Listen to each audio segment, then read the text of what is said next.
I can remember how stunning she looked. Yeah, she's a very special person in my life. When Martin and I started discussing our lives together, I told him that I did not want kids. And I'm like, well, that's good because, I already have 3 kids. But then something changed in me. I started envisioning what it would be like to have a child with him. We started talking about it, and it was like the more we talked about it, the more excited we got about wanting to do it. And I'm like, if you want to do this, I want to do this, and let's just do it. She ended up getting pregnant right away. I actually loved being pregnant. I felt like I had a pretty easygoing pregnancy. So the last 3 weeks of my pregnancy is when I noticed that I started to have high blood pressure. My OBGYN, she didn't like that it was still elevated, so she wanted to induce me a week early. The day Emma was born we were tired, especially Andrea. I just remember thinking, oh my gosh, I'm a mom. I'm a mom now.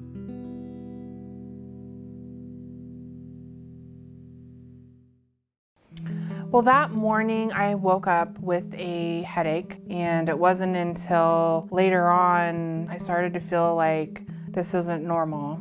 So we headed to the urgent care. I had them on the phone on speaker. I just remember letting out a huge scream because it felt like my head was going to explode.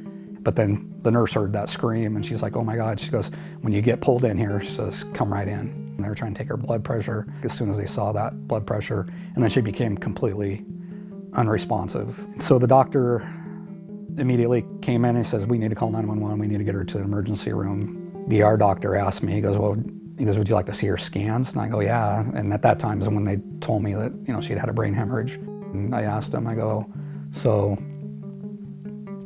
what's her chances?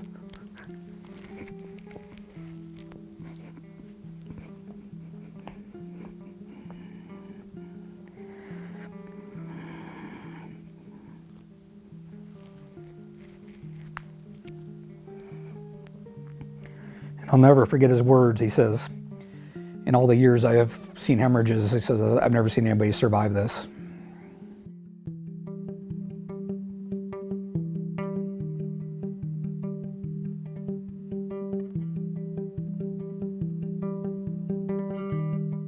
When I woke up, I was able to move, but speaking was really hard. I knew what I wanted to say, I just couldn't say it. I just wanted to go home, but I didn't even know where home was.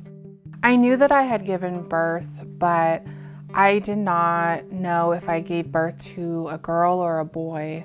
I remember crying a lot because I'm thinking, is this real? Did this really happen to me?